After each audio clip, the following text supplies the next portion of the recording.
So many of you contacted me because you want to be part of a Mothers of Influence group.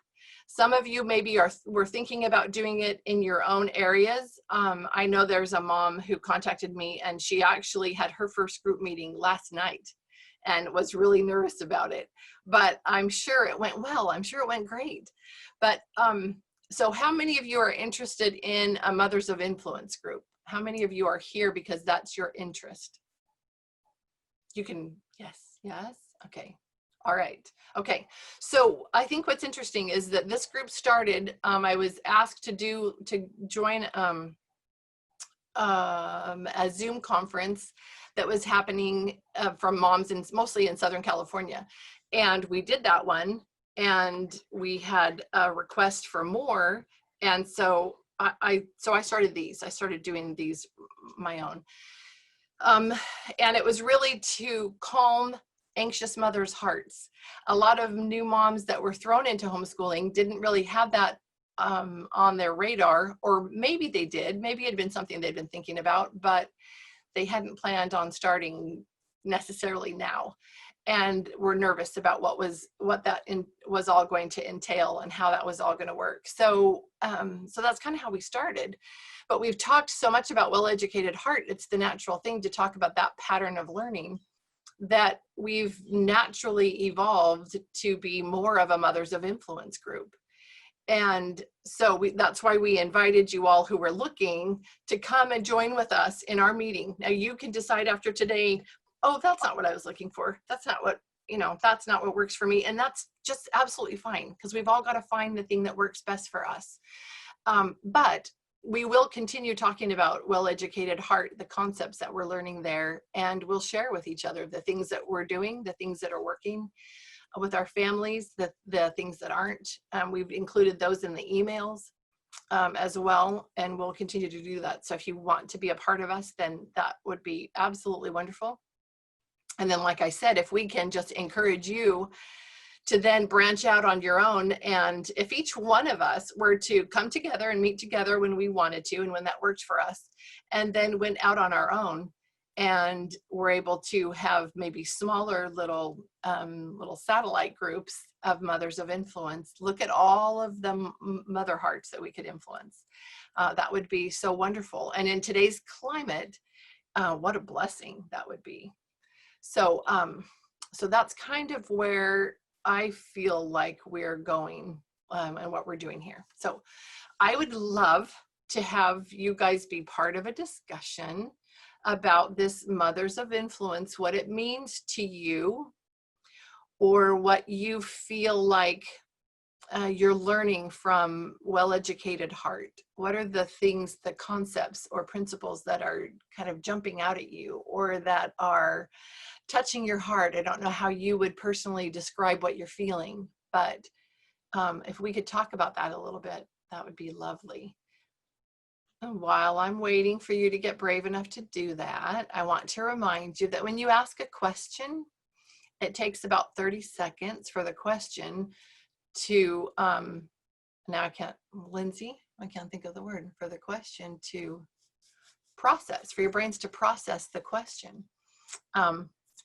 Lindsay, you're in my top left corner, so you're going to be my go-to all day, I think. So it takes about 30 seconds to process the question. And then after processing that question, it finally gets all settled in there, then you've got to think about how you would respond, what your answer would be. So remember that when you're teaching your kids, you're talking to them, when you're talking to another person, when if any of you ever get back to church or anything and are teaching a lesson, then remember that and pause and give people time to think, because they'll almost always come up with an answer if you give them enough time. So that's been more than 30 seconds. So I have a question about that. Sometimes I'm in schoolroom, classroom, whatever settings, like a church or whatever, but often the kids who think quicker will get the chance to answer because they think quicker, and so they have the answers faster. And I've actually always been one to, I'll say, because I'm a teacher, so I'll say, I'm going to give you a minute to think, and then I'll ask for answers. So I won't even let anybody raise their hands for the first little while, but I've got a bunch of kids that are just slower to process. I mean, they're not like slow children. They're introverted. They take, longer to go through their heads. How do you let other people not only let all the introverts answer the questions all the time, I mean, extroverts answer all the questions all the time, and then the other kids just never get a chance? Like, I don't know how to That's help a other really good, people understand that. really good question. Really good question. And I have my answer, but I'm going to throw that out there for you moms. How would you answer that? What do you do? What are your tactics to keep those quick responders who answer every single time from taking that opportunity? I shouldn't say taking it away, but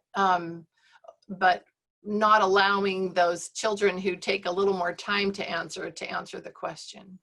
I mean, I'll tell when I'm teaching, I'll say, I'm going to give you a minute to think, and then I'll ask for answers. Then I'll try to, pick kids who may not answer all the time, but it's when other adults are teaching them that kids are who are not getting a chance to answer because they just take longer to think, or they don't want to share without processing their answer or whatever. It's like, how do you tell other adults, let other kids answer? Like, I don't know, that's so hard. Yeah. So mamas,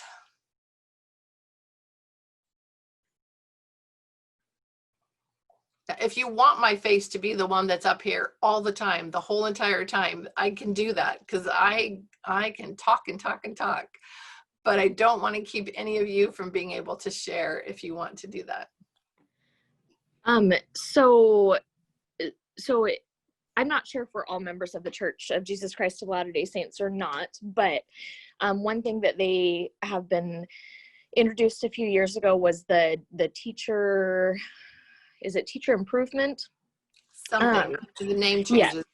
Yes. Yeah. So that's something that they've introduced, and this was actually something that one of those discussion leaders, I think is what they want to be called or something, brought to our attention. So if it's a teacher within church, I think that is a great time to have that discussion, and I think that's a topic that you can bring to your leaders and say, hey, can we have a class on that we touch on how to let the kids that need more processing time answer. And if they don't know, then you can kind of help facilitate that conversation and guide that conversation.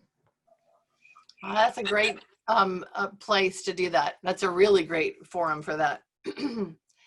How about if there are people in your life, like in your everyday life? We have that experience happen in family home evening and church on Sunday, because we have a few adults coming to our Sunday church in our home, and my kids who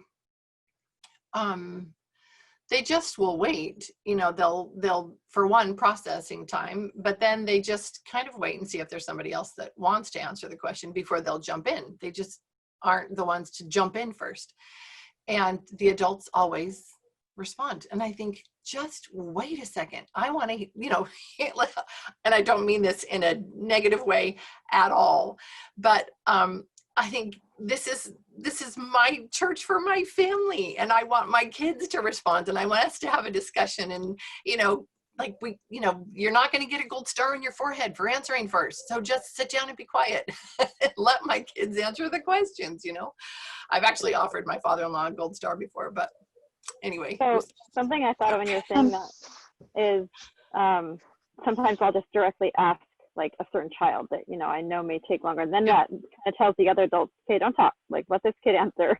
So exactly. That's a good idea. I was thinking it's grandparents a lot of times. They're like, they ask the kids a question, then like 5 seconds later, is this the answer? Is this the answer? Is this the answer? Like, I'm like, let the kid think. Exactly. And I think in that situation, what I've done, and it's probably time to do it again because there's a forgetfulness, but it's just having a very friendly, very loving conversation with the offender, with the very well-meaning grandparent or parent or whatever, and say, we're really working on having discussions as a family, or we really are trying to help this one child be able to feel more comfortable about answering. Would it be so awful if I asked you if you could just not answer the questions until we've waited and made sure that they've all had a chance to participate? And they're going to understand that. You know, they might, depending on their personality, I don't know, you might bruise an ego or something a little bit, but they'll get over it. They'll be okay. And you're looking out for your child, and that's the thing you need to do. Now look in the comments, Christine, thank you. People have such a hard time letting there be silence. It's true. Can I share something? Absolutely. Something I thought of. So we've had situations like this in like maybe a field trip situation where it's another adult and they're going to interact with this one adult one time. And so sometimes if the presentation hasn't been something where the kids were able to, you know, they got mulled over or something. My kids, I have a lot of introverts in my family, and so they do. So maybe we'll have a discussion afterwards, you know, in the same environment. So maybe if it's an outside environment or something, we'll stick around in that environment for a little bit longer and take some time and have our own discussion and be like, oh, were there any things that you wanted to share, or did you have any questions? Or like we'll revisit it if I feel like maybe they didn't get their opportunity to participate. That's wonderful. I'm typing that up. So I also had two ideas. Just in a larger group, if you have a huge group, split it up to a smaller group discussion. And then so hopefully the questions can be talked among the smaller groups. And the second one, my really right on the ball, and my daughter. So lately I've been having him pick topics he wants to teach her. So he's learning wait for her to respond and what her timetable is. So I'm having him actually teach the topic. That is really good. You know, when I learned that idea of the 30-second processing time for answering a question, I was really surprised. I thought, oh wow, that makes so much sense, and that is going to help so much. I think I was in Young Women's at the time, Young Women president at the time. So that would be for, most of us are members of the Church of Jesus Christ of Latter-day Saints, but we've invited everybody because all mamas can be blessed by this well-educated heart. We all need this. It is non-denominational, that's for sure. So if we say words that, some of us say words that aren't familiar to you, just ask us to clarify. So this would just be a youth group, the girls in the youth group. So I was president there, and these lessons, you know, you would ask a question, there would be an awkward pause, and then you would jump in because you wanted to end that awkwardness, you know, heaven forbid there be silence, you know. And so learning to stop and be quiet, have that silence is a great blessing. Also, I've learned, and I still do it here, that I often ask really awkward questions and the people are going, oh, I'm not really sure what she meant by that. She seems really nice, so I don't want to make her feel bad or anything, but I don't understand what she was asking. So when I do that, a lot of those awkward questions for me, because I have a hard time waiting. So I actually ask questions I have no answer to, so that I really am just looking for somebody who can answer that for me. Like, okay, I can wait. I don't know this answer, so I'll wait till someone has it because I really want this answer. So ask questions you don't have an answer to. Okay, great. That can facilitate a discussion, right? I also like asking questions I don't know the answer to, just so that my kids learn that it's okay to, and great to ask questions they don't know the answer to. Like, I want to model that for them. I don't have to know all the answers to everything. Wondering and just like questioning is also good. Yeah, that's great. One of my favorite friends is actually Lindsey Bunting's mother-in-law. And the reason I love her so much is we would be sitting in gospel doctrine class, which is all the adults having their scripture discussion. And often there would be people in there that might cause adults to feel intimidated because they were people that you knew kind of, it was like being in a class where there were the people who knew all the answers, you know?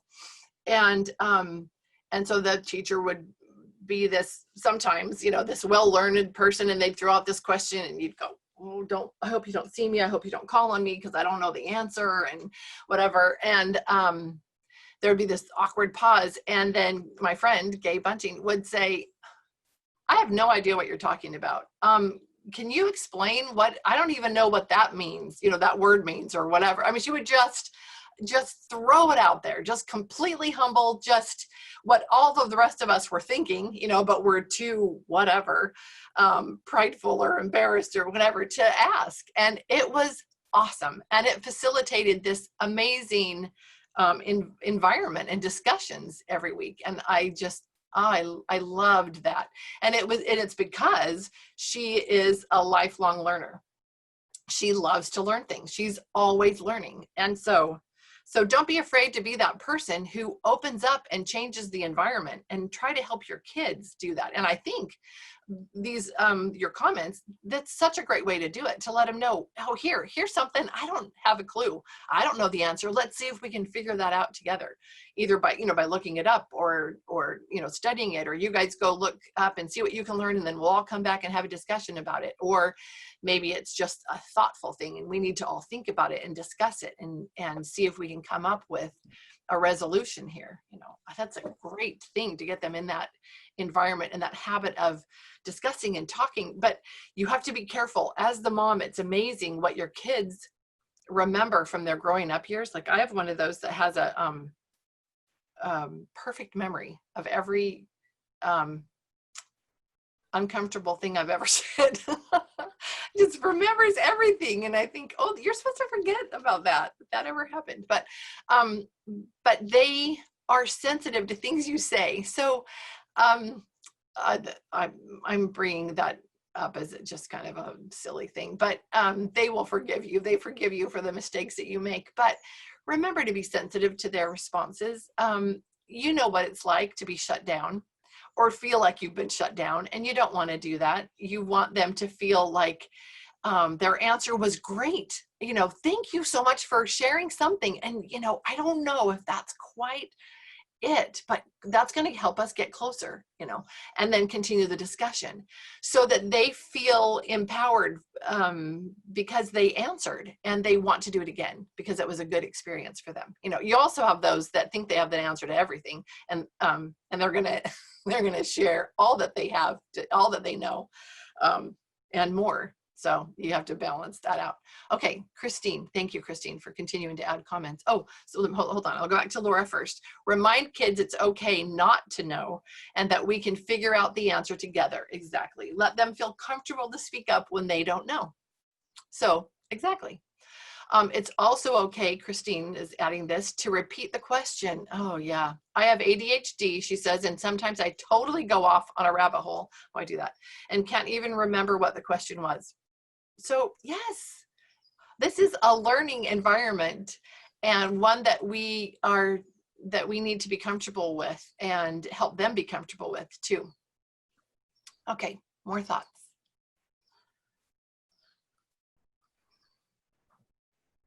Hi, Ruby. My friend Ruby's over there in the picture with her mom. I love seeing Ruby's face on camera. That's so much fun. I like my little friends. Okay. So we move on to another topic. Adrian, you're here. I love that you're here. And I know you're always silent in the background, but I love your input. I love your questions. So if you have any or topics, anything to throw out there, please do that. I love having your input. There she is. So the original question before I interrupted was, what are we, I think, learning from well-educated part, right? Yeah. Yep. Oh no, that was great. I love when you guys ask questions. We talk about what you want to talk about. We are here for that, but when there's dead time, I'm gonna fill it. So hop on in when you have something you want to share. Oh, Rebecca. Rebecca is here. So I don't know, Rebecca, do you go by Rebecca? Rebecca's the friend I told you about who had her first Mothers of Influence group last night. I would love to know how that went. If you want to share, I saw you on here earlier, but I wasn't looking at your name. I was just looking at your face. So how did it go? Did you have a positive experience last night? Yeah, I can tell you about it. Yeah. We had about 8 ladies come and about 6 or 8 more that wished they could come, but they didn't have the chance to make it all work, or they couldn't get away. But yeah, we just kind of did the introductory stuff. We went over the website. Most of these people are brand new to Well Educated Heart, and none of them were homeschoolers. Like, we're all a whole different array. I've done homeschool, I've done private school, I've done public school, so I just invited anyone, you know. Wonderful. So, but all of them were super excited about it. And I had one mom that was super overwhelmed because she has like 5 kids under the age of 5 or something. And she's like, I don't think I can do this, but everyone else was really excited. She may actually try to join this kind of a group because Zoom is going to work for her better. But everyone else was really excited about the in-person meeting and the topics. So yeah, it was fun. You guys are, in town and ever want to join. I think we're going to do an online meeting once a month and a live meeting once a month. That's great. That's a good idea, because then you're able to pull in a larger group of women and they can participate how it's best for them. Can you remind us, Rebecca, where you are? Yeah, I'm in Utah. So, but that's funny that you guys are in Southern California. I have a friend, I don't know if any of you know, and Emily, she's in Southern California, and she did a Mothers of Influence group down there. But she kind of inspired me to start my own group. So I'm in American Fork, Pleasant Grove, Cedar Hills area. So. Okay, wonderful. And we kind of split off. I guess there's a Lehigh group that was just getting really full. So we're trying to help balance that out just a bit. See if anyone wants to not drive as far, but half my people are from Lehigh anyway. So we may be going back and forth a bit. Okay. And that doesn't matter, does it? Sometimes when you need that resource, it's worth traveling for. And then other moms, traveling is just not an option. They just can't do it. So that. Yeah, well, and it's COVID. I have some people who are really nervous about it, that are pregnant and they don't want their babies affected. So, they'd rather just be online. They're not going to be in person. Right. Exactly. Well, even church for us on Sunday, we have a couple and then another lady who join in. We just have phones sitting, that are, I don't know, my FaceTime or something, and they're linked into our meeting. So, that can be an option too for those moms that aren't comfortable being there in person. So consider that. And the reason that sometimes if the group gets big, sometimes they do break off into smaller branches just so that the women have more opportunities to talk. Because if you've got 30 of them there, and they all want to talk, your meeting's going to have to be 4 hours long or something. And so split it in half and you can get that same thing accomplished.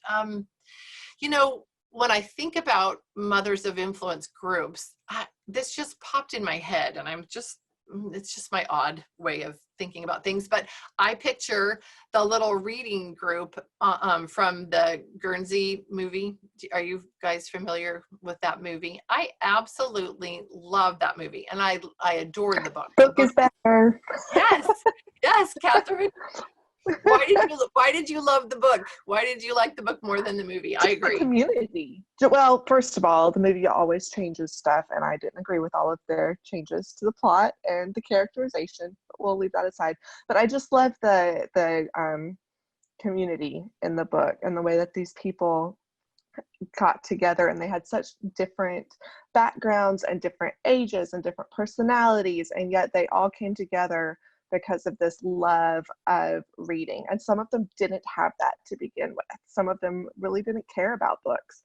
But when they joined this community, it became something a lot deeper than that. And there's a quote in the book that says something like, we read books, we talked about books, we argued about books, and we became dearer and dearer to each other. And I just love that so much. So that is beautiful. That's so beautiful. If you would be willing to type that up in the comments, I would love it. I always save the comments okay, and I put some of those. it's just a paraphrase, but I'll do my Oh, best. I know I do the same thing all the time. So if you ever Okay, quote me on awesome. something and you want it to be exact, you're going to have to go look it up because I'm going to be paraphrasing. Yeah, I'll see if I can. I'm on an iPad, so I'll see if I can find where Oh. to type a comment, and I'll send it through. Okay. And if you don't, just send it to me later. Just send it to me later. Okay. Do that, because then you can stay engaged. That's fine. Okay. So before I'm going to go back and get Christine's comment, but I wanted to continue on that thought. This Guernsey Literary and Potato Peel Pie Society. Did I get that? Yeah. That movie is the most complicated title ever. I know, but it's also so much I fun. can never get it right. But Yeah. like, what a combination of these words. And the story of how they got that name, because it's the name of their literary group, it's just a hysterically funny story. So Exactly. read the book. Exactly. I love it. But it's so beautiful that you have this completely diverse group of people, that were thrown together originally in one situation, not because they wanted to get together and read, but then that happened, and you'll learn why if you haven't watched it and read it. Go do that. But not right now. After our meeting, go do that. But they are so different, and they have such different ideas and opinions about the books that they're engaged in discussing and everything. But they have these wonderful, rich experiences as they're sharing with one another. And like it said, they became dearer and dearer to each other. And that's what these groups will do as you're sharing the arts. So the stories, the poetry, art, music, and even ideas about nature, being outside and being in God's university, right? You're going to become closer and closer with these women that you share these things with. It's the same thing that is happening or will happen with you and your children, because you are sharing these things with them and they're sharing these experiences with you. If they're young, you might not be seeing that connection yet, but I promise you that is what you will find with your children. I have 4 grown children. For those of you who don't know me, I'm a veteran homeschooler, which means just that I have more time in it than you. It doesn't mean I'm an expert on anything, but I am experienced. I have gone through this and I have loved it. And I now get to hang out with these people that I have developed a rich and wonderful relationship with. We have shared so many experiences, and we share a lot of passions and love, about things. And so it's really fun. And we will continue those relationships, obviously, throughout our lives, but they'll be richer for it.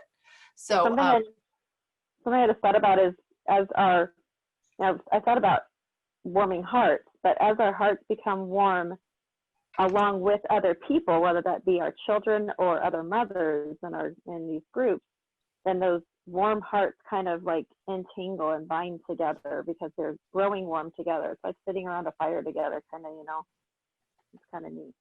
I love it. Yeah, I was sharing on a Marco Polo group that I have with family, well-educated heart. And we have some young nieces and my daughter-in-law that are part of this group. And it's fun to be talking and sharing with them and helping to warm their hearts so that they will be ready to do that with their children. But I was telling them about this book that I found, and I didn't bring it in here. Like I said, I'm always surrounded by books. It makes me feel more comfortable. Like I would do this in my library if I had good, if my Wi-Fi reached there, because I would feel much more comfortable. But I was sharing with them a book that I found, and it was, I think 1932. I found it at some book sale. And it's called The Baker's Dozen, and it's 13 stories, just a collection of stories that was grouped together, gathered by a woman who worked at the New York libraries. And she talks about story time, and she talks about story time at the library. And she was telling about these stories and about how to tell the stories. I'm sorry, I'm stumbling over my words. But she sets up this picture for you. And she's talking about one of the stories that has to do with Halloween. And I know lots of people, Halloween's their favorite holiday. Not mine, because I'm a big chicken and I get scared. And easily. And so it's dressing up is fun. I love that part of it, but I'm just such a big chicken. Anyway, she's talking about this library setup, and she says it's a crisp fall evening, and the windows are open, letting the chill air in. You can imagine witches flying out, in the darkness.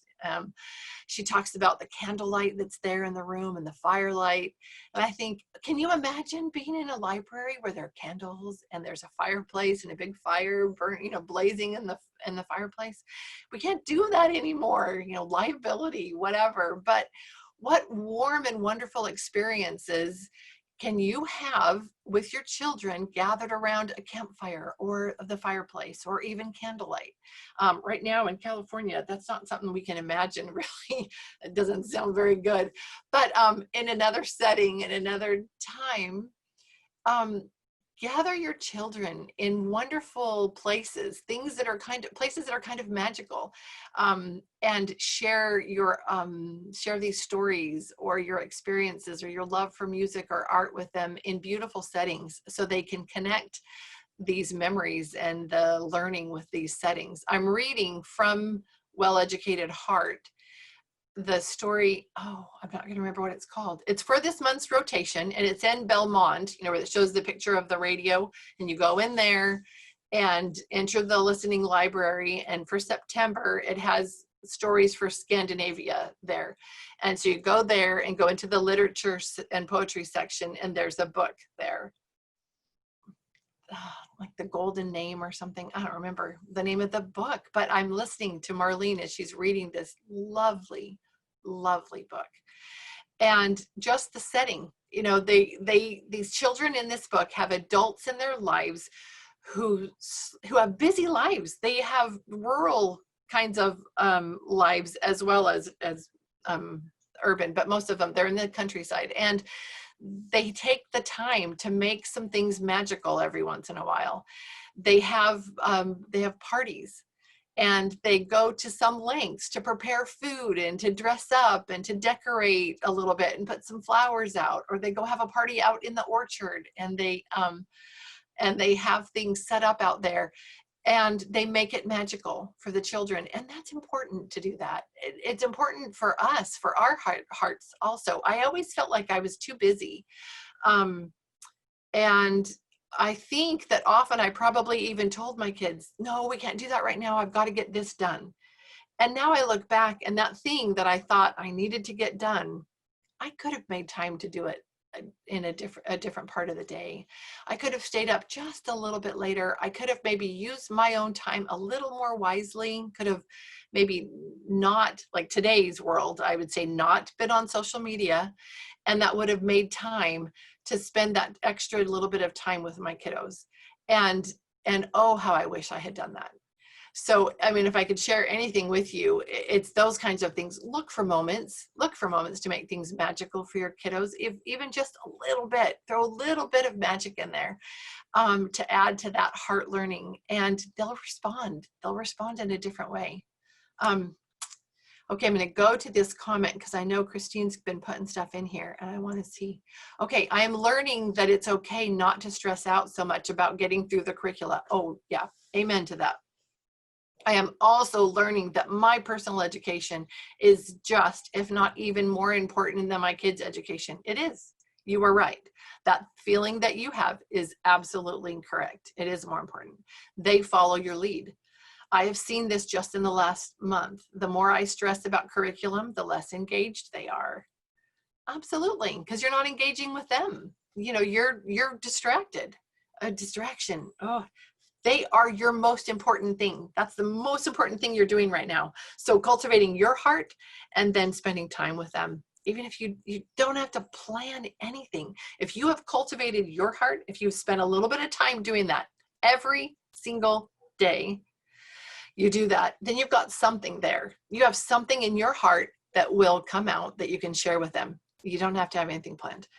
I'm not saying you don't need to, or you don't that you shouldn't. I'm just saying you don't have to. The more I focus on my education, Mother's University through Well-Educated Heart, the more they are engaged and enjoying school. It's true. That's what you're going to find. Okay, Aimee, the name of the book. Did you mean the name of the book that I mentioned, or did you mean a different book? Because I don't want to. Okay, so Yes, I did, and I got it. It's the potato peel, whatever. I yes, watched the movie and it was great. I didn't realize there was a book. yes. I'll have to check it out.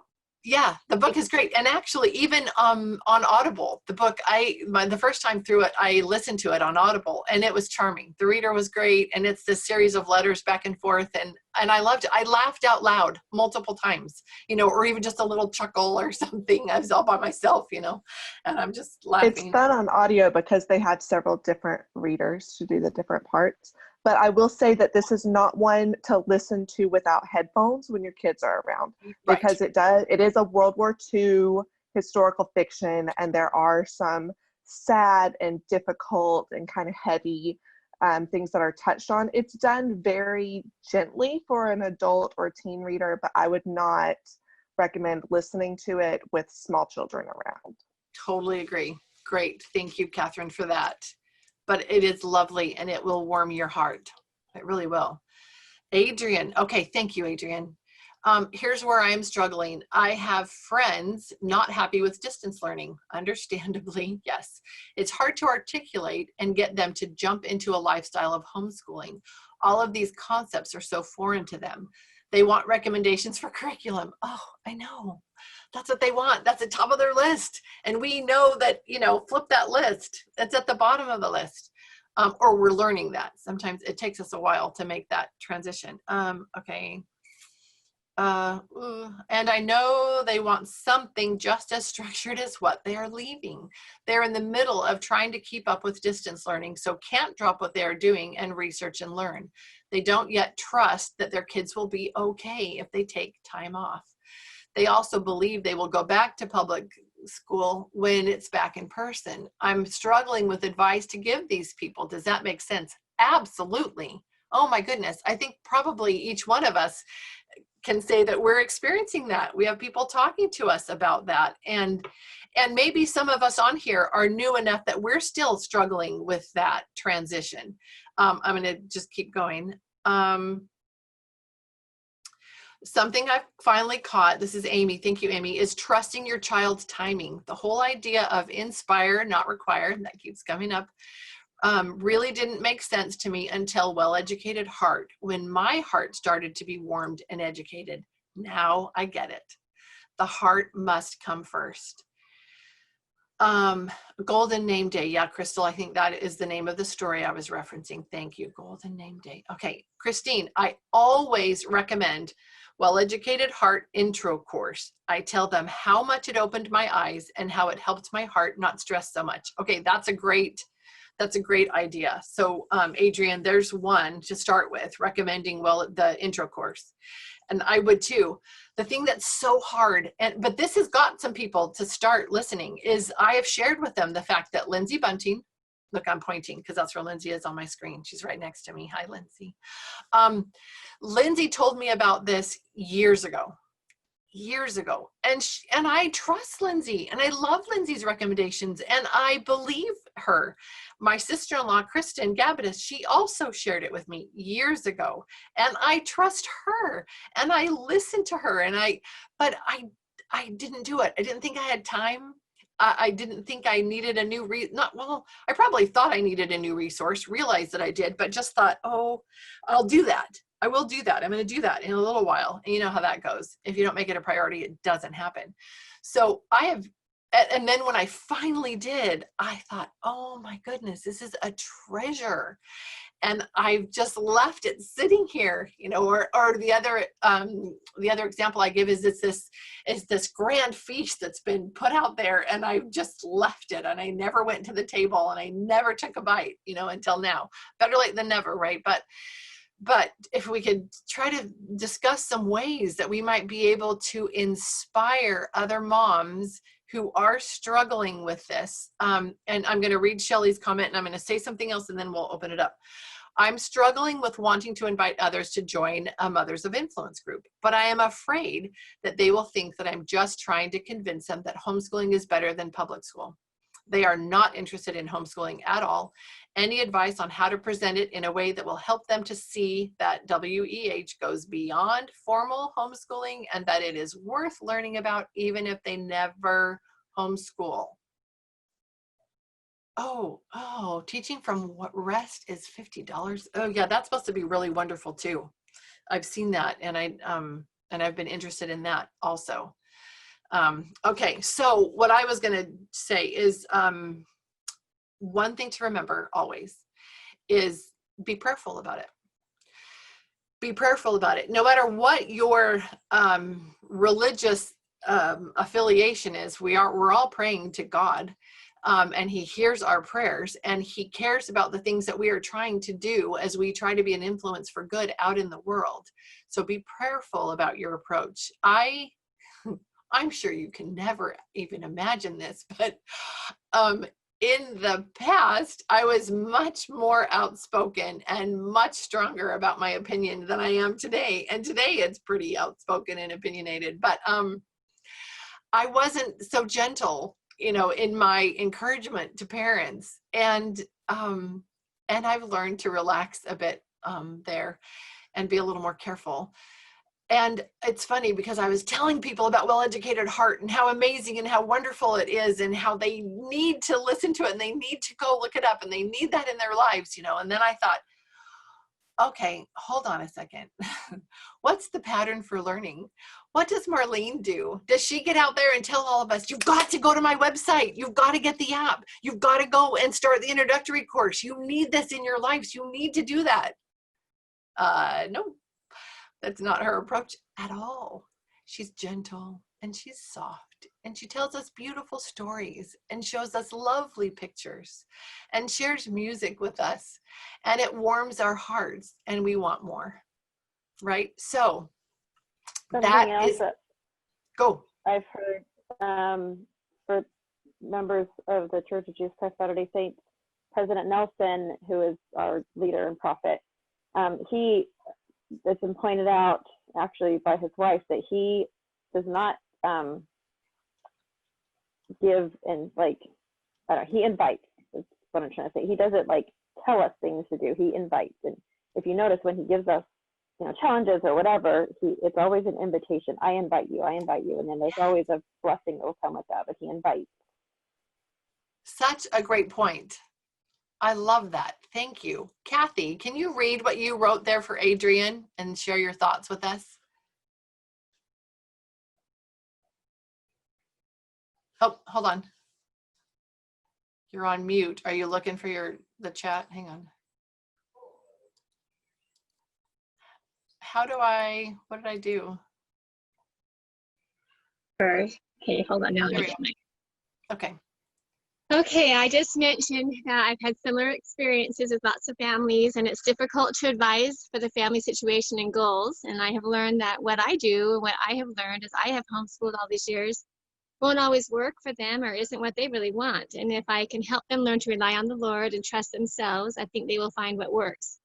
I usually offer some practical tips like getting outside and out and about together and looking for wonderful things and some beautiful books, and maybe if they need something like a math curriculum to keep their child going, I'd offer that, or helps on certain topics, but they may get them going and secure enough to start, but still flexible enough for them to be inspired for their family.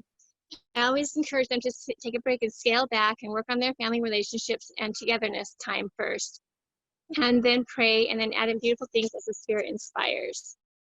And I just feel like that's so important, because we start out so differently than where we end up, especially in homeschooling.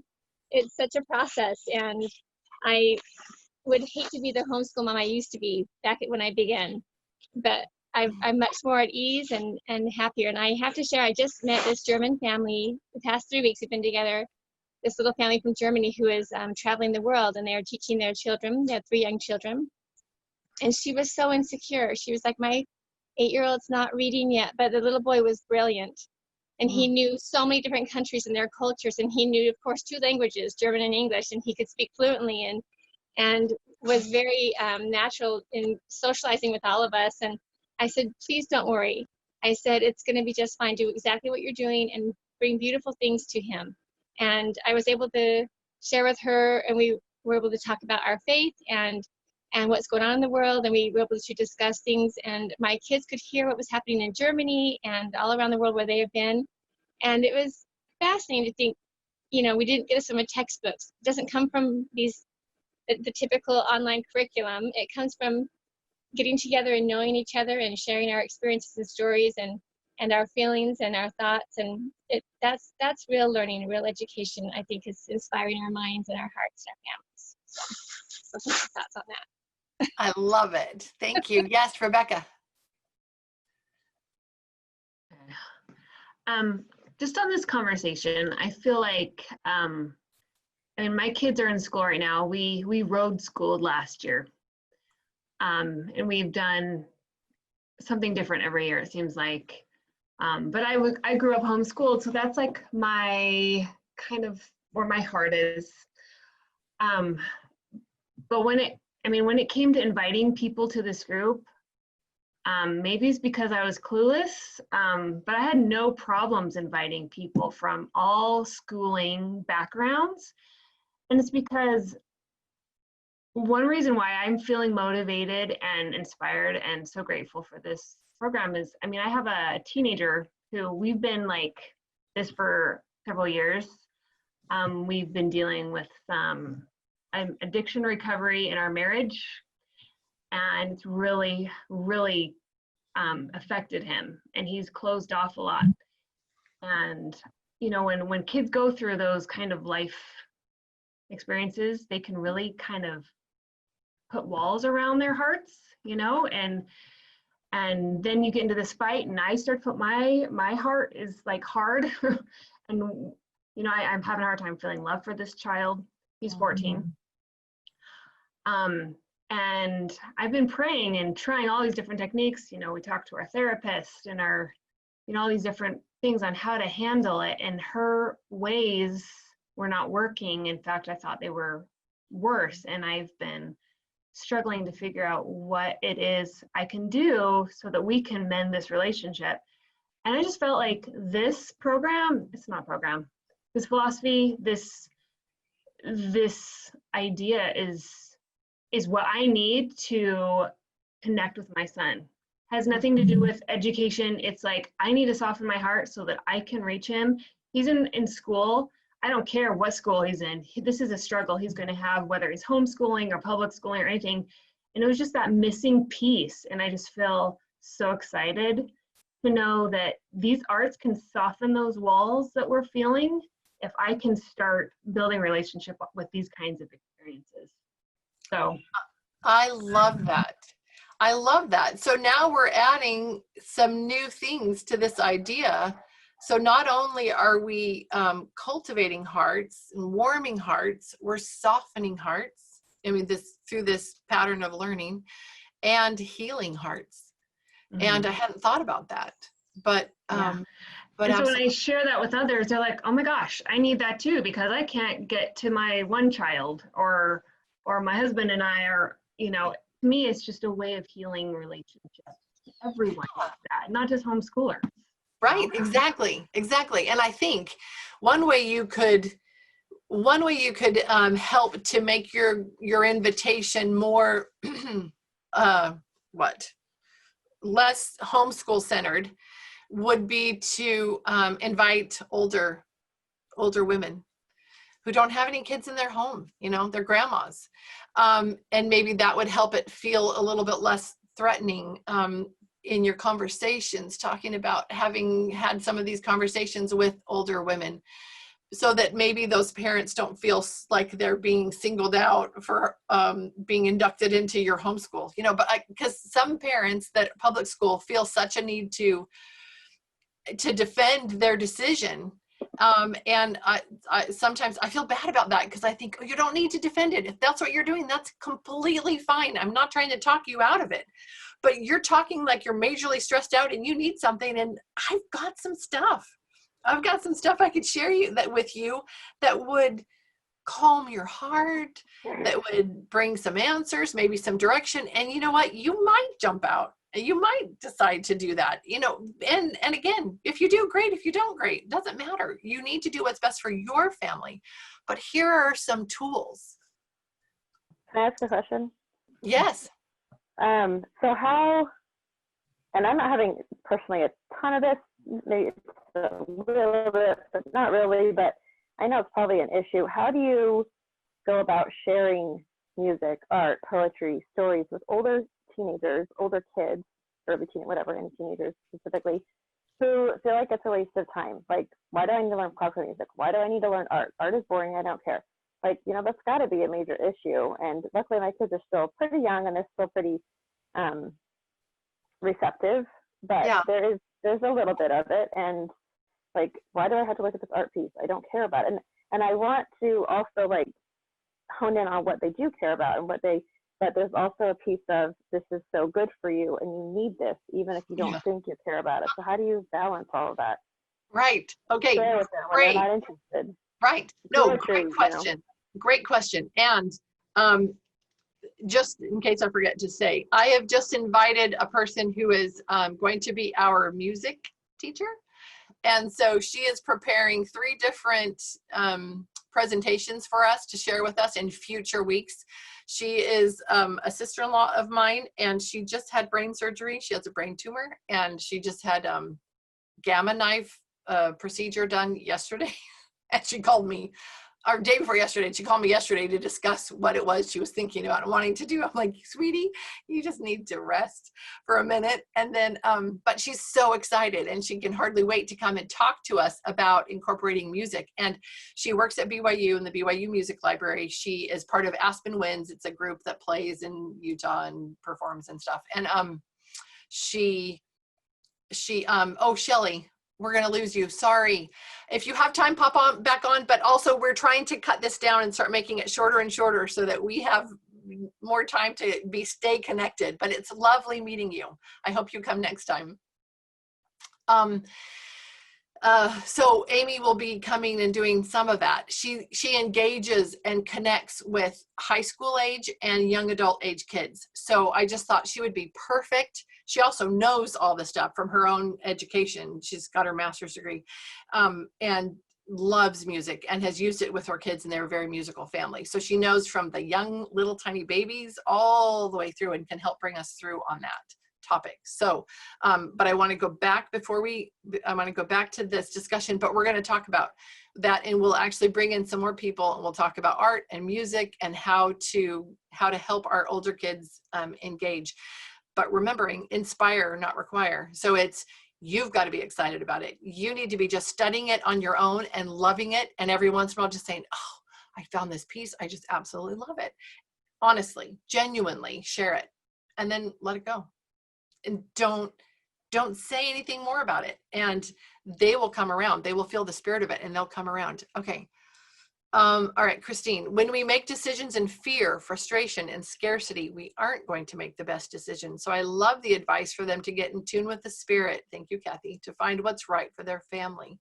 That is always the answer, is making sure that that they know that they'll be directed. Heavenly Father will direct them. They don't have to be wondering. Lindsay, are you moving because you've got something to say?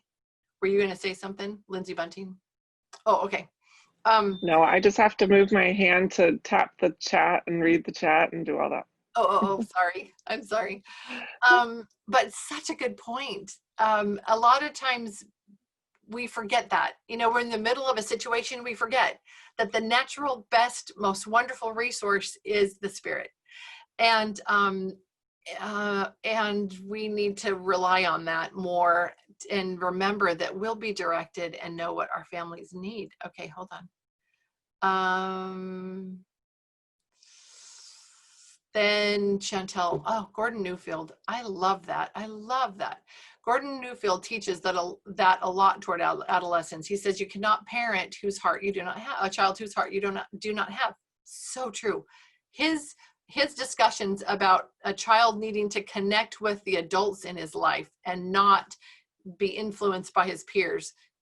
He has a whole video about that. It is so good. Yes, and there's some on Marlene's app of him. They're links to his videos.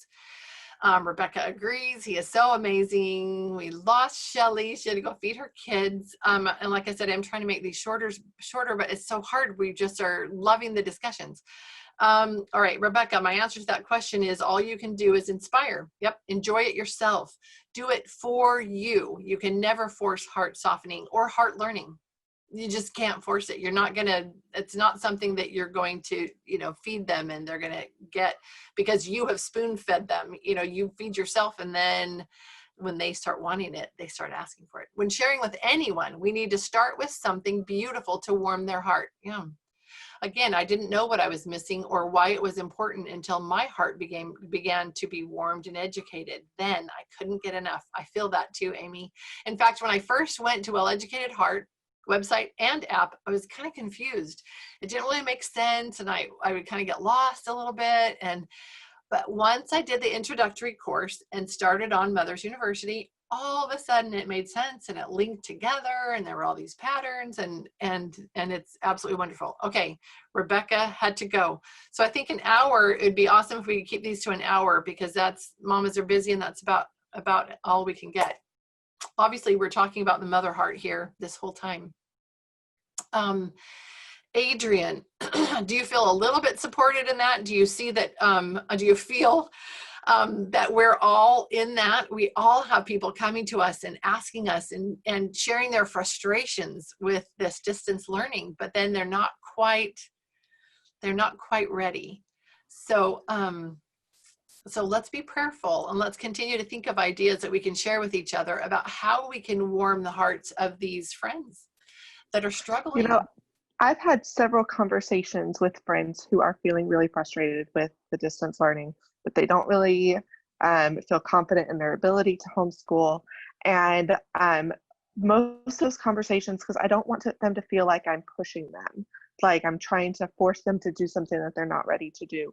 And so most of those conversations end up on kind of a, well, you know, homeschooling isn't the right choice for every family, but if it is the right choice for yours, I have complete confidence in your ability to lead and guide your kids and make sure that they know everything that they need to know, and that your kids will be fine if you are active and engaged and in connecting with them and in following their curiosity and in, you know, you don't have to know everything.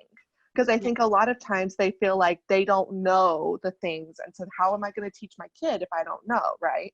And so I've tried to just encourage them to know that they can learn those things alongside those kids.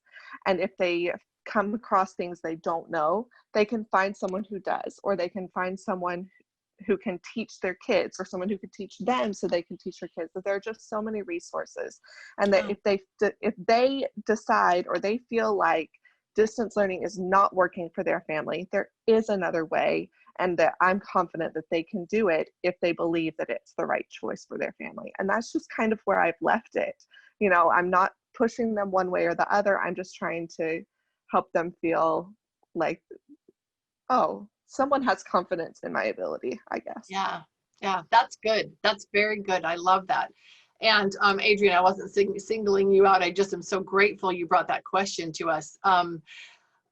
Sometimes I'm not careful in the way I say things, and I never know if I don't know. But I love that you asked that question, because it is something that we're all facing and trying to figure out, how do we navigate this? And Kathryn, I love your comments. Christine, thank you for, again, putting stuff on that chat. So she's got the link there to that story that I talked about, the Golden Name Day. I love it.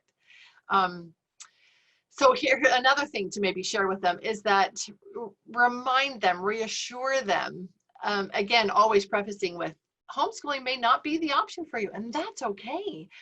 You know, if this is hard, maybe here's some ways to make it easier. So two different things. One, here's Well Educated Heart. There's such wonderful resources here for helping you as the parent feel more confident as you're now part of the learning experience of your children. Because the distance learning is involving parents in a way that they weren't involved before. So you could offer them this resource that could help warm their hearts and help them to feel more confident as a teacher or assistant teacher or whatever. But the other thing that we can point out to them and reassure them is, if you brought them home, if you decide that that's something that you're going to do, in addition to you having confidence in their ability, it's not going to look anything like public school. Public school, the way that it's set up and everything exists because you've got 25 kids in the classroom and you need to fill the time and you need to, you don't have to do that at home. Maybe even if you don't preface with any of that, but you just occasionally share how short your day is or how easy your day is. Sometimes that can help, because a lot of times they're surprised. They had no idea that it didn't take the same amount of time as what their kids were spending in school and on homework. It's another thing to, if they were to add up the total amount of hours school and homework compared to what we do, I would jump into homeschooling just for that alone, just for how it frees up your day and helps your schedule to be so much more family friendly. But anyway. But just follow the spirit, because each person you talk to is going to require a different set of, helpful resources or whatever. So. I just want to add something really quick. I just think it's exciting, just like an observation of this time and the positive that's coming into these homes as these moms who were never considered homeschooling. Suddenly that is an easier option than to do, the distance learning. And so then they're just this, I don't know, I'm going to stumble over my words too, but just this process, this path that they're on, and everyone's in a different part of this path. And so some of us have been doing it for years and we're fully into Well-Educated Heart and we've done all this, our hearts are softened and we know, we have this confidence in that, and others are just bought a box curriculum, and that's a big step in their progress, and they're excited, and I don't know, it's just they're getting there, they're just right at the beginning of their path. And so I think wherever we are on the path, just as long as we cheer each other on wherever it is. So those moms that I know that just bought Bookshark and they're so excited to start this with their kids, just to cheer them on and say, you're going to have a great year. This is going to be so fun for you guys to learn together. And that's the start of their journey. And it doesn't matter if they're, doing music and art and poetry yet, that they're starting somewhere. So I just think it's really cool. I love that. And I think it's wonderful as well. The reason I put on one of my hashtags I put is bring them home. And it's not like I'm telling everybody, bring your kids home, don't public school, you need to be. But I just love that so many children are coming home, or even if they're doing the distance learning, they're still at home. They still get to be at home in between the classes that they're experiencing and everything. And I love that. But I love the idea of just cheering them on wherever they're at. That's wonderful advice, Lindsey. I appreciate that. That's super good.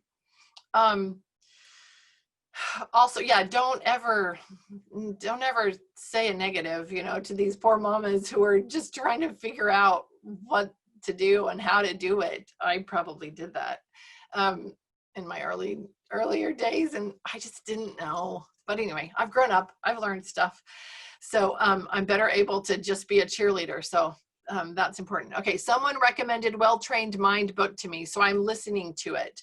She talks about how when she was told to homeschool, even as a teacher, she felt like she wasn't qualified. It spoke so much to me. I have no education beyond a year at college. That's me. I felt so scared and let the world tell me I wasn't qualified for years. This is Christine talking, before I felt pushed beyond what I was able to ignore. Fall 2019 was when I finally brought them home. Yeah, and a lot of times Heavenly Father prepares our hearts in preparation, for bringing our kids home when it's time. I love that all the craziness in the world is actually, I keep being reassured that it is accomplishing the Lord's purposes. And that's really good to know. And you can look around you and you can focus on the negative, or you can look around you and you can see all this good that's happening. And I love that. Kathy. I wanted to add to that. Thank you, Laura. That was really great. About preparing ourselves for this time to homeschool. And I teased my sister, who resists it big time. And she was so happy when her school in Utah opened up for her kids to go back. And I said, you know, that's okay. I said, just know that eventually you will probably homeschool. I said, I'm in California, and the things that are here in our schools will be in your schools someday.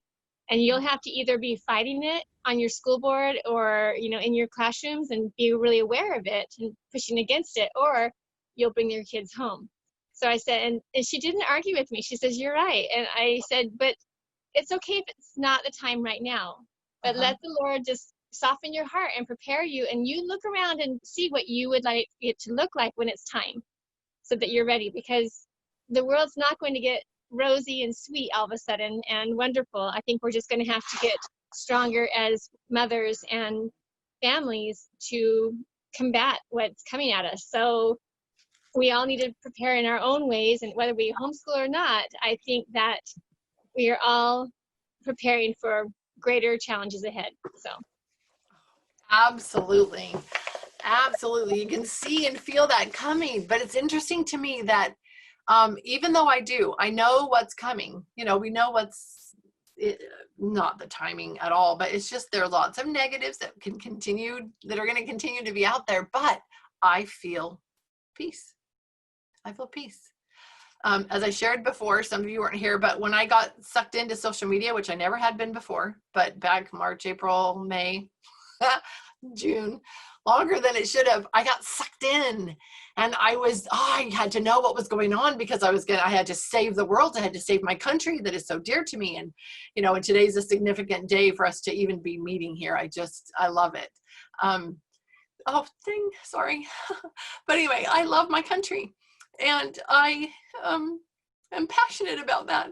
And so I felt such a need to be involved, and I needed to kind of combat what was happening out there. And but oh my goodness, what it did to my heart. It changed me. It changed me so quickly, just being caught up in social media. I wasn't watching any news, just the stuff that I ran into on social media. Now, this may not be the same for everybody. I know that. But for me, and then a few other women that I talked to who had also never been involved before, but got sucked into it, we started finding it very hard to hear the quiet whisperings of the Spirit. There was so much going on, this narrative that was going on, and the worries and the concerns and what could I do about this? So I wonder what I could, what could I post that would be positive? I mean, and my focus was positive. My goals were positive, but the negative was crowding out the Spirit and the quiet. And it took me several weeks to push it all out. Even after I stopped, now my feed is all homeschooling and, well-educated heart, and it's wonderful.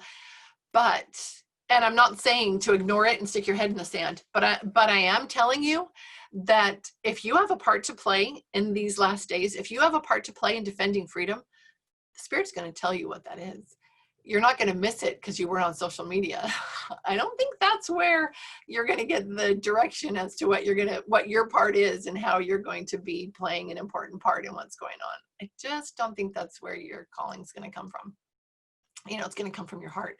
It's going to come from the Spirit whispering to you and telling you how you will make a difference. And I'm almost certain that it is in preparing your heart, cultivating that warm, receptive heart, so that all of those good things come into you, into your life, and that light, you'll have the light in your eyes, and that will shine, and your children will feel your enthusiasm for learning. And not just your children, because this is not just about homeschool. That came up on here. Anybody can use well-educated heart, and so it will shine out of you, and you will be able to share it with everybody around you, all the people around you, and be an influence for good. And I think that's one of the ways that the prophets have been referring to, that women are needed in these last days, and that we have a very great and important part to play. And it is through nurturing hearts. And doesn't that make sense? We are heart nurturers. That's what we do. We sometimes put that off or close that off a bit, but if we just spend a little bit of time in the things that are beautiful, then our hearts become soft again. We nurture those hearts, And then we are able to, we nurture our heart, and then we were able to nurture others. So that's, so you need to be where you can hear and listen to the Spirit. Kathryn, I love that anyone can use well-educated heart resources and principles to help them connect with their kids and other people in another way alongside the distance learning or whatever school option they choose for their families. Yeah, absolutely. Kathryn, were you going to say so? Okay, I have a quote I wanted to share with you. I found it this week and I loved it, loved it, loved it. And I didn't bring my glasses. That's not a good thing. Okay, I'm going to try my best. Okay, so when Marlene's in the resource books, which I bought and I absolutely am loving, she shares in many, I don't know, shamanic, I don't know how you would say that. You know, you have shaman, you know, the like medical, I can't think of what it's, a shaman society. So I don't know how you say that, but shamanic societies, if you come to a medicine person complaining of being, this is interesting, listen to these words, complaining of being disheartened, dispirited, or depressed. Okay, there's a whole bunch of that out there. And you may be feeling it or have felt it at times. So if any of those things, disheartened, dispirited, or depressed, that medical person would ask one of the following questions. So think about this. When did you stop dancing? So for you mamas, when was the last time you were dancing? Hopefully it was last night when you were doing the dishes with your kids or something, you know, or this morning at breakfast. When did you stop singing? For me, I did. Somebody told me that I sang flat all the time, which I do. I used to sing all the time, but I'm lazy and my stomach's out of shape. And so there's no good support there. And so I go flat. But you know what? I was singing and I stopped. I stopped. That was just enough that made me feel uncomfortable and I stopped. I have a daughter who sings all the time and I think, oh, what a blessing for her family, because she's just going to be singing every day, all day, throughout the day. So if you're not comfortable enough singing yet, if that's not part of you, put music on. Put joyful, wonderful, pleasant, fun, happy, whatever, put music on. And if you're brave enough to sing, then go for it. Now I've started singing again and I feel better.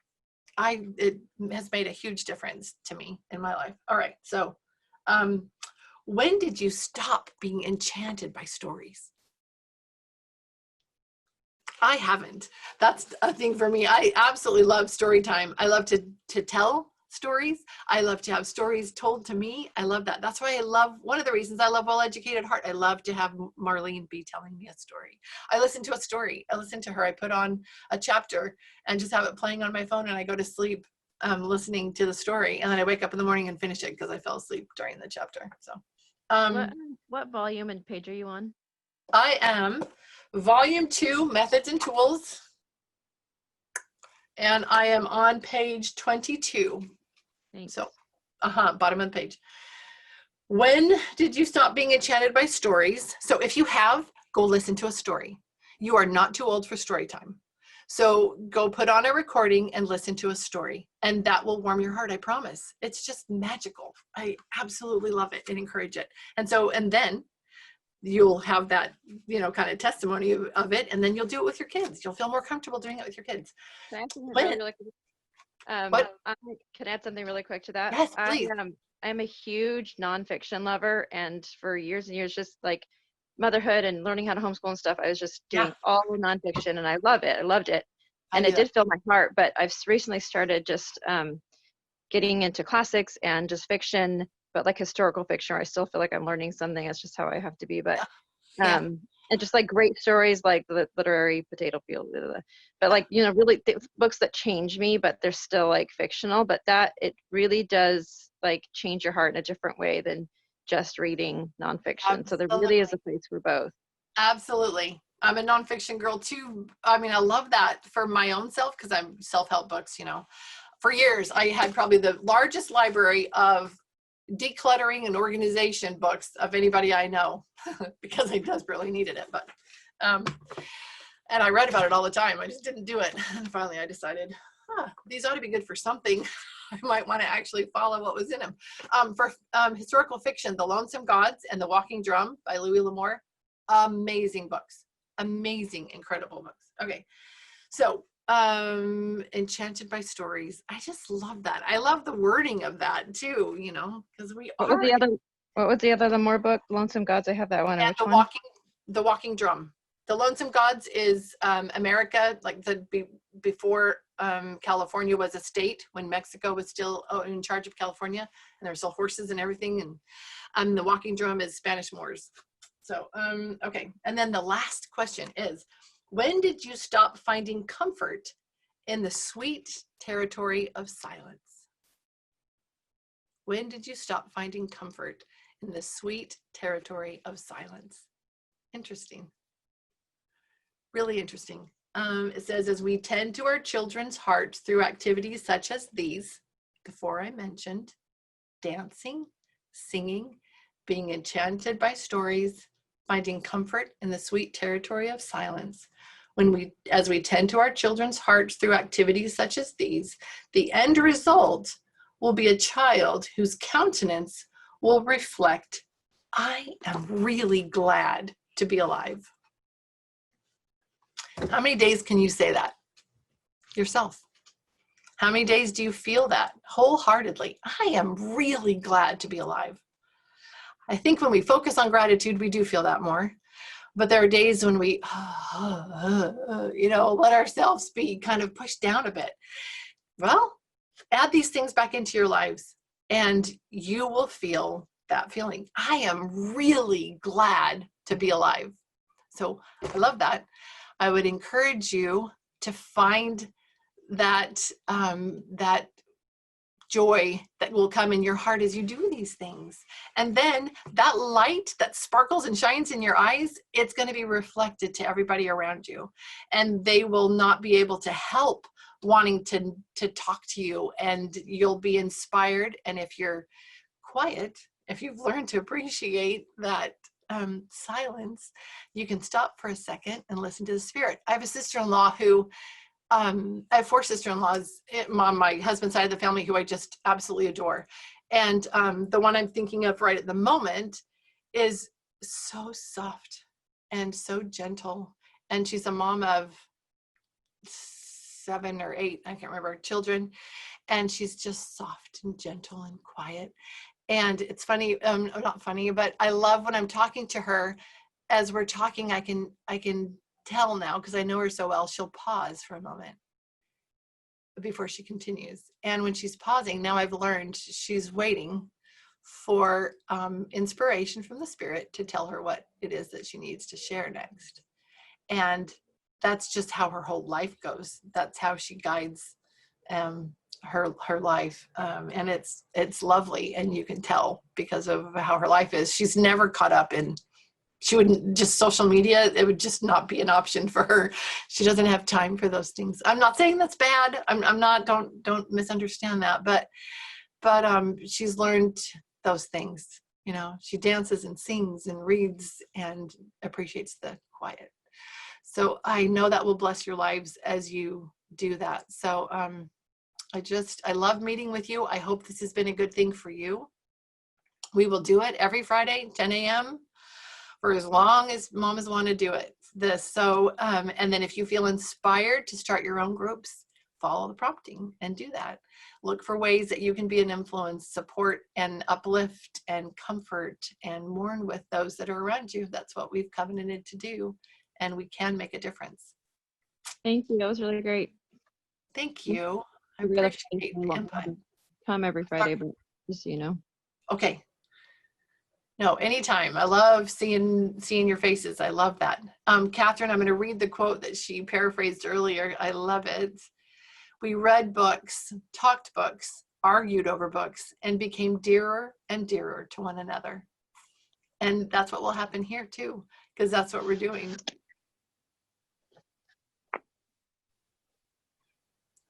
So you said this will be on YouTube. Are the comments on YouTube too, or will? No, they're not. I wonder, I guess could I do that? I'm sorry. I am just, this is all such a new thing for me. I never, wanted to do anything like this. It just kind of happened. So could I just I cut and paste them and I put them in an email for myself so I can read them later. So could I just stick them on there? Or I guess I could just pull the things that are important. I could do that, right? I could just put it in the little notes. Email it to the rest of us too, maybe. I will. Any of you, if you're not on the email group, be sure to email me. And if you've given me your email address and you're concerned because you haven't received anything, email me again to make sure I haven't missed somebody. And it will be in the email. I'll put the little notes and things from that were in the chats. Anything else? I was going to read you a story, but there wasn't time. So if any of you want to stay, I'm probably going to leave it open. I'm going to read the story that's in this book. And if nobody's here, that's okay. Let's read it to myself. My last two Zoom conferences that Michael and I edited yesterday, and Michael edited while I sat and said, oh, cut that out. We put it up, and he has put the little thing in the beginning and the thing at the end. And oh, hi, sweetie. What a beautiful little girl. So cute. He let the music run for the whole song at the end of it on the last two, and I love it. I said, oh yeah, just leave it there. So I watched it the other day and just let the music run, and I just liked it. It was calm and lovely. So anything else, any comments from moms that you wanted to share before I read my story? Just thanks everybody for your comments. Everybody shared really great things. That was really helpful and nice. Today was good. The sharing was great. So thank you for you new mamas who brought that kind of spirit with you. I loved it. It was so good. Okay, so I'm going to read a story for those of you who want story time. And like I said, don't feel like you need to stay. Don't feel bad if you have to go or you just want to go. It's totally fine. I'm not even going to be looking at the screen, so I won't even know if you left. Okay, so this is from the Book of Virtues, which I absolutely love. It's William Bennett, and he's fantastic. I recommend for high school kids his history books. My kids loved them. America, the Last Best Hope. There are 3 volumes, and they are amazing. Amazing. So if you're looking for history for your kids, this is my recommendation, and I absolutely love it. America, the Last Best Hope, which is a phrase he took from Abraham Lincoln. That's what he called America. And I think that's wonderful. Okay, so, but this book is what I used for my kiddos at nighttime. In the evenings, we didn't use picture books because they needed to be in bed, lying in their beds. So they would lie in their beds, and I would be either in their doorway if they were all together, or in the hallway, so that I could have some light and could see.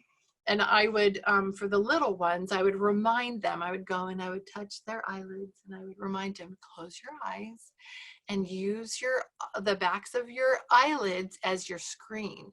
And now, instead of pictures in the book, you'll get to make pictures on the back of your eyelids of the story and what's going on. You get to make all your own pictures.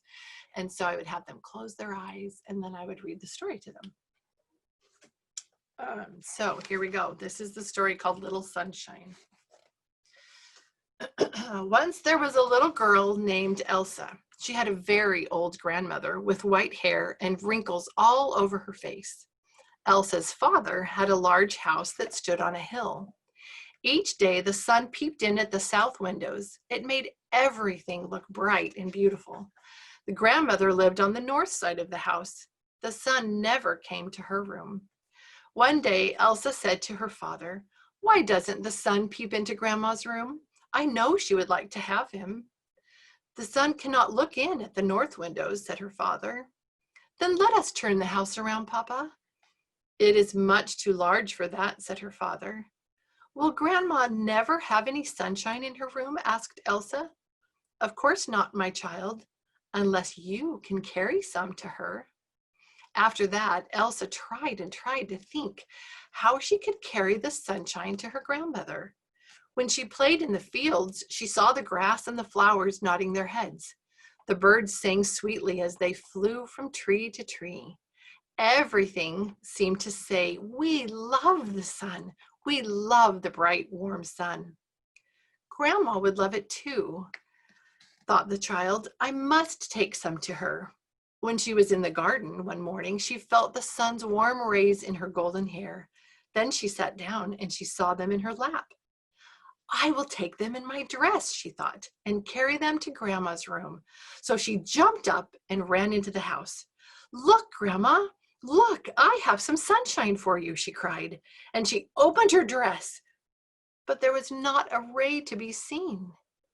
Oh, it peeps out of your eyes, my child, said her grandmother, and it shines in your sunny golden hair. I do not need the sun when I have you with me. Elsa did not understand how the sun could peep out of her eyes, but she was glad to make her dear grandmother happy. Every morning she played in the garden, then she ran to her grandma's room to carry the sunshine in her eyes and hair. So I love that story. I just think it's beautiful. So I hope you liked the story. Remember, there is so much magic in stories. So don't hesitate to share those. Take the opportunity to share them with yourself and with your kiddos.